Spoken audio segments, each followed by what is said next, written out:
সঙ্গীত ঠিক কোথা থেকে জন্ম নেয়? গায়নের গলায়, বায়নের হাতে, নাকি সেই বাদ্যযন্ত্রের কাঠের ভেতর যেখানে প্রতিটি তার যেন নিঃশ্বাস নেয়?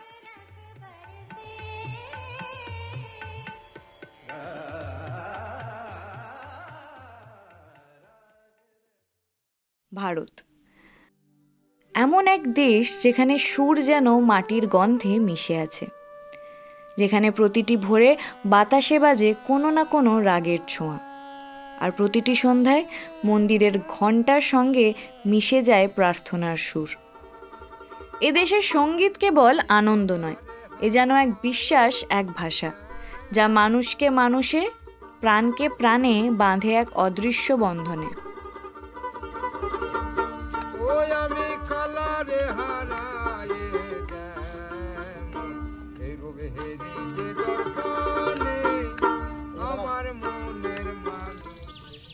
গানের জগতে শব্দ যেমন প্রয়োজনীয়, ঠিক তেমনই প্রয়োজন যন্ত্রেরও, কারণ যন্ত্রই তো সঙ্গীতকে দেয় তার আকার, তার প্রাণ। বীণা, সেতার, সরোদ, তানপুরা, এই তার যন্ত্রগুলো শুধু কাঠ আর তারে গাঁথা নয়, এরা যেন আমাদের সংস্কৃতির মূলে লুকিয়ে থাকা আত্মা।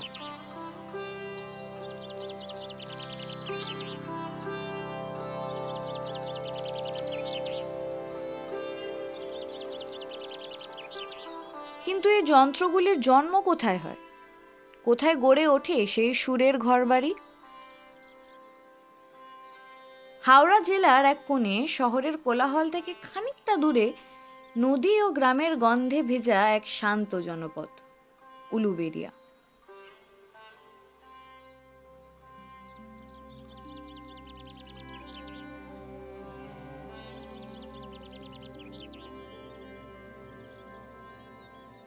এই উলুবেড়িয়ার বুকেই আছে এক অচেনা কিন্তু সুর ভরা নাম, দাঁতপুর গ্রাম, যাকে আজ সবাই চেনে তানপুরা গ্রাম নামে।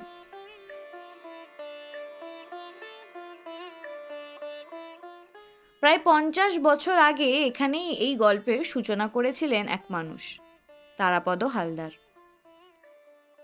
আমার নাম শ্যামল হালদার, আর বাবার নাম তারাপদ হালদার। উনি এই ব্যবসাটা এখানে শুরু বলতে আজ থেকে বছর 50 আগে আমার বাবা ছোটোবেলায় কলকাতায় চলে যায়। কলকাতা থেকে কিছু কাজ শিখে তারপর লখনৌ চলে যায়। লখনৌ চলে গিয়ে ওখান থেকে ভালো করে আরও কাজকর্ম শিখে দেশে চলে আসে। এবার দেশে চলে এসে এখানকার সব মানুষজনকে নিয়ে উনি নিজে হাতে কাজ শিখিয়ে ব্যবসাটা শুরু করেন। তিনি গড়ে তুলেছিলেন এই গ্রামের পরিচয়, এই ঐতিহ্য। তখন হয়তো তিনি ভাবেননি এই ছোট্ট উদ্যোগ একদিন গড়ে উঠবে এক ইতিহাস। আমাদের গ্রামে যত বাড়ি রয়েছে, যত ঘর রয়েছে, প্রত্যেক ঘরে একজন দুজন করে যুক্ত আছে, মানে ওরা এই কাজ করেই জীবিকা নির্বাহ করে। এই গ্রামের প্রতিটি বাড়ির উঠোনেই শোনা যায় এক আলাদা সুর, কখনো কাঠ কাটার শব্দ, কখনো তার টানা টুংটাং, আবার কখনো কারিগরের হাসি আর পরিশ্রমের মিষ্টি ছন্দ। হুগলি জেলায় লাউ চাষ হয়, এগুলো এখানে মাটিতে হবে না, যেটা বালি মাটি সেখানে হবে। চাষ হওয়ার পরে ওরা লাউটা তৈরি করে নিয়ে কেটে নিয়ে ওর ভিতর থেকে দানা টানা সব বার করে নেবে, বার করে নিয়ে ওটা পুকুরের জলে ফেলে দিয়ে পচাবে। পচানোর পরে ওটাকে তুলে নিয়ে রোদে দেবে। রোদে দিয়ে যখন শুকনো হয়ে যাবে তখন ওনারা সব গোছ করে রেখে দেবেন। এবার আমাদের খবর দিলে আমরা গিয়ে আমাদের দরকার মতো ওখানে গিয়ে সাইন করে রেট পয়সা মিটিয়ে চলে আসবো, ওনারা পাঠিয়ে দেবেন। প্রথমে লাউটা নিতে হবে, নিয়ে এর এই 1/3 এইভাবে কেটে দিতে হবে। 1/3 এটা কেটে বাদ চলে যাবে। বাদ চলে যাওয়ার পরে এই জিনিসটা এখানে এরকমভাবে সেটিং হবে। সেটিংটা এমনি এটা গ্রুপ কেটে এখানে ঢোকানো হবে, তারপর আঠা দিয়ে আর পিন দিয়ে, বাঁশের পিন দিয়ে সেঁটে দেওয়া হবে।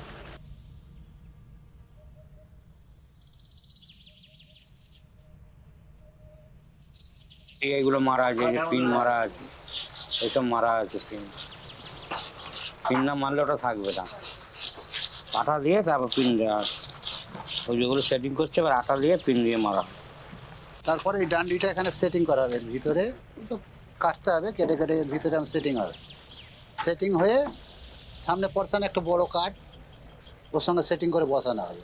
সেটিং করলে এই মালটা দাঁড়িয়ে গেল। ওইটা দাঁড়িয়ে যাওয়ার পরে এই ডেকোরেশনটা কাটা হবে, এই যে ডিজাইন করা হবে। যারা বাটালির কাজ করবে ওরা ওই প্লেনের ওপর এইসব ড্রয়িং করে নিয়ে এই ডেকোরেশনটা করবে। ওই কাঠের তৈরি হয়ে এলো, হয়ে এসে এবার এগুলো সব মারা হবে, এগুলো বসানো হবে, এগুলো সব ডিজাইন হবে। এগুলো পালিশ করার আগে এই যে কাগজ কাটছে, এইসব কাগজ ফাগজ কাটতে হবে, তাহলে তবে পালিশ লাগানো যাবে।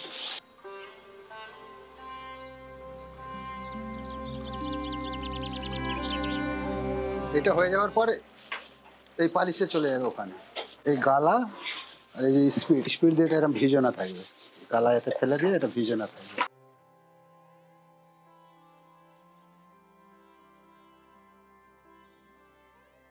এইটা ফিনিশ পালিশ করতে গেলে গোড়া থেকে 2-2.5 দিন 3 দিন সময় লেগে যাবে, আর হাফ পালিশ হলে 1 দিন করে গড়ে 1 দিনে হয়ে যাবে একটা। এই মালটা কত জায়গায় ফাটা ছিল, চেলা ছিল, সব এইগুলো রং দিয়ে মেলাতে হলো আমাকে সব। আর লাইট আটা দিয়ে চিড়ে সব বাটেলে চিড়ে আর আটা দিয়ে সব মিলিয়ে সব একরকম করতে। তানপুরা তৈরির কাজ এখানে শুধু পেশাই নয়, এটি এক উত্তরাধিকার, এক ভক্তি, এক জীবনযাপন। পালিশ কমপ্লিট হয়ে যাওয়ার পরে ফিটিং আরম্ভ হবে, তারের কাজটা শুরু হবে।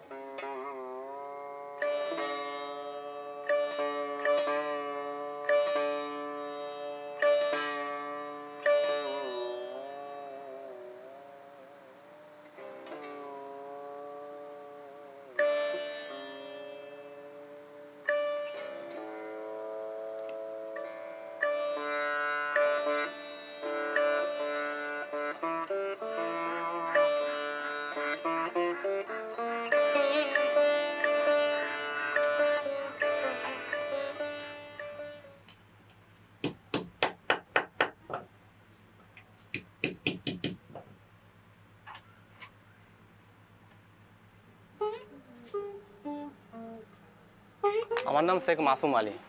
আমি ধরুন না এই কাজ করছি 15 থেকে 20 বছর। এইটা হচ্ছে মানে এটাকে বলা হয় সেতার ফিটিংয়ের কাজ, এবং এর ওপর যে বাজনার যে কাজ হয়, টিউনিং আছে, সেতার যে জুয়ারি আছে, বাজনার যে সুর সরঞ্জাম যেগুলো আছে সেইগুলোকে ফিট করা, সঠিক স্থান রাখা। যার জন্য আপনাকে এই ফিটিং কাজ যারা করে তাদের কাছে মানে কিছুটা দক্ষ হলেও মানে সেতার বাজনা সম্বন্ধে জানতে হয়, কেন সুরটাই তো মেন। বাজনা না জানলে কোথা কী সুর বলছে না বলছে করতে পারবেন না।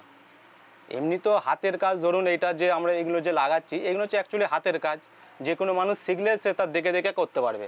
কিন্তু মেন হচ্ছে কাজটা যে বাজনার যে সাউন্ডটা বার হবে সেইটা কিন্তু নিজেকে কানে শুনে কোথা সা বলছে, কোথা রে বলছে, কতটা সুন্দর বলছে সেই হিসাবে। এবং এই সেতারের হচ্ছে 2টো ঘরানা আছে, একটা হচ্ছে বিলায়েত আলী খাঁ আর একটা হচ্ছে রবিশঙ্কর, পণ্ডিত রবিশঙ্কর, 2টো ঘরানা। এটা হচ্ছে রবিশঙ্কর স্টাইলের হচ্ছে এই যে কাজগুলো দেখতে পাচ্ছেন, এই যে হাতের কাজটা দেখতে পাচ্ছেন, এইগুলো দেখতে পাবেন। আর ওটা হচ্ছে খরচের তার থাকে, খরচ পঞ্চম সেতার হয়, 7টা তার থাকে, মেন তার 7টা। আর গান্ধার পঞ্চমে আপনি দেখতে পাবেন, গান্ধার পঞ্চম এই যে সেতারটা এটা দেখতে পাচ্ছেন, পেরে দেখাবো।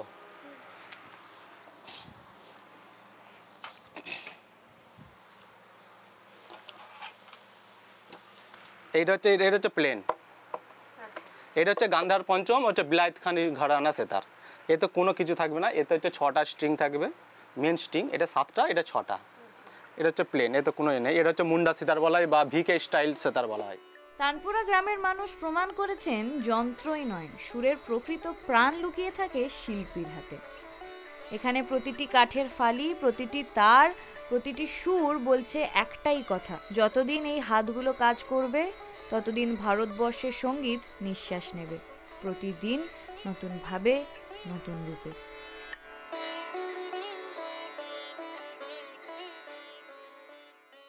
এভাবেই এই যন্ত্রগুলি সময় পেরিয়ে এগিয়ে এসেছে, প্রজন্ম থেকে প্রজন্মে, ঐতিহ্য হয়ে, সম্পদ হয়ে এবং চিরকাল সুরের সঙ্গী হয়ে।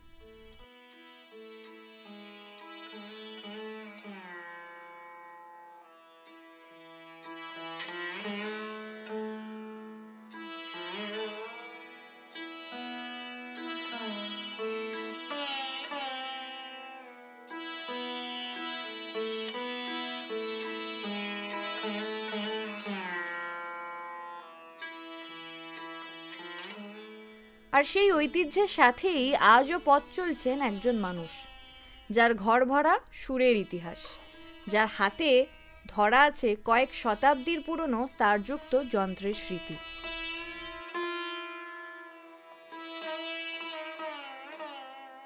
আমার নাম জয়দীপ মুখার্জি এবং বিগত প্রায় 40 বছর ধরে আমি শাস্ত্রীয় সঙ্গীতের ছাত্র। আমি সেই কথাই বলবো, ছাত্রই বলবো আমি নিজেকে, তার কারণ প্রতিদিন আমি শিখছি। ফর্মালি আমার শিক্ষা শুরু হয়েছিল 1987-এ, তখন আমার 4 বছর বয়স, এবং আমার মাস্টারমশাই সঙ্গীতাচার্য প্রণব কুমার নাহা, তার তত্ত্বাবধানে আমার গান বাজনা শুরু হয়েছিল। উনি সঙ্গীতাচার্য পণ্ডিত রাধিকামোহন মৈত্রের শিষ্য ছিলেন এবং ওই রাধুবাবুর পরম্পরাতেই আমার শিক্ষা শুরু হয়।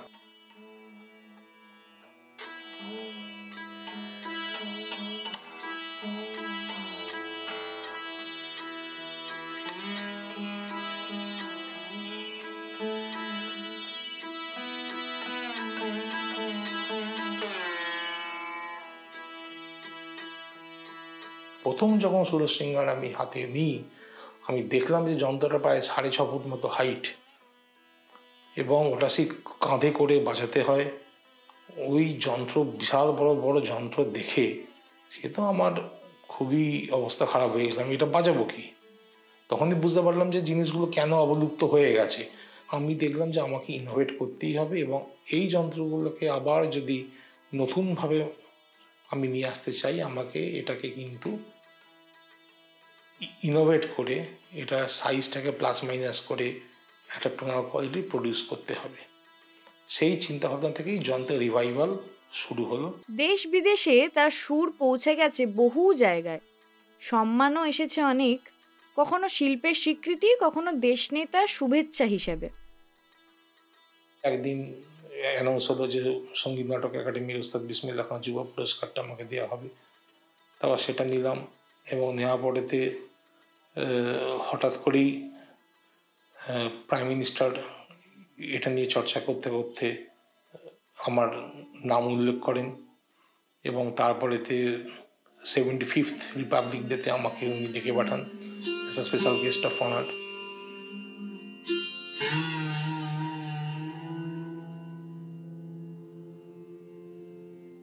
इस वाद्य यंत्र का नाम सूर सिंगार है और इस धुन को तैयार किया है जयदीप मुखर्जी ने। इस इंस्ट्रूमेंट की धुनों को सुनना पिछले 50 और 60 के दशक से ही दुर्लभ हो चुका था, लेकिन जयदीप सूर सिंगार को फिर से पॉपुलर बनाने में जी जान से जुटे हैं।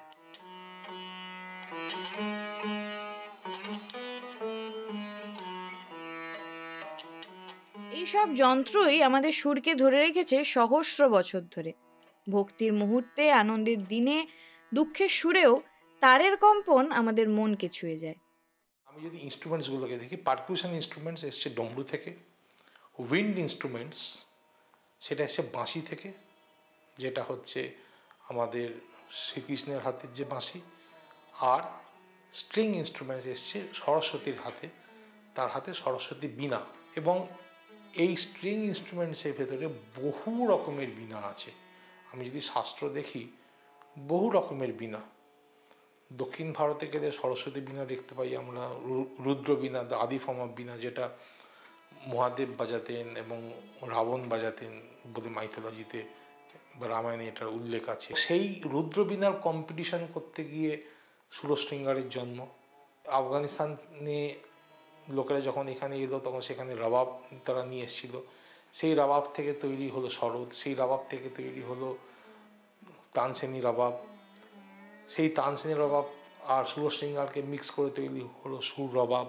তিনটে জিনিস সমান চলা উচিত, ডানাত, বাঁহাত এবং thoughts.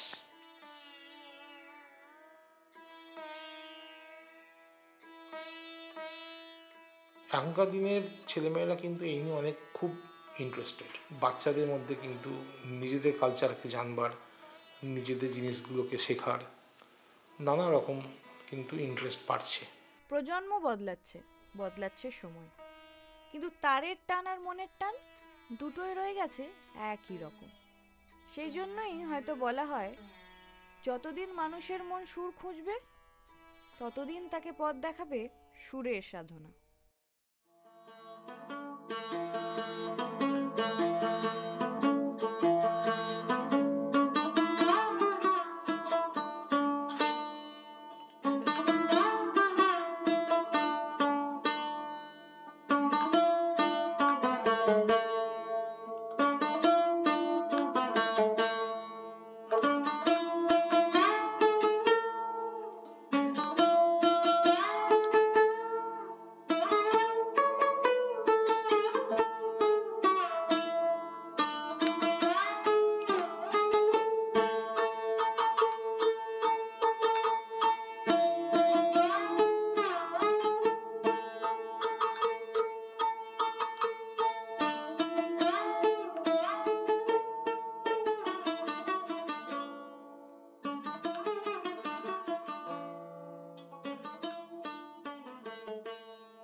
We're done with the shoot.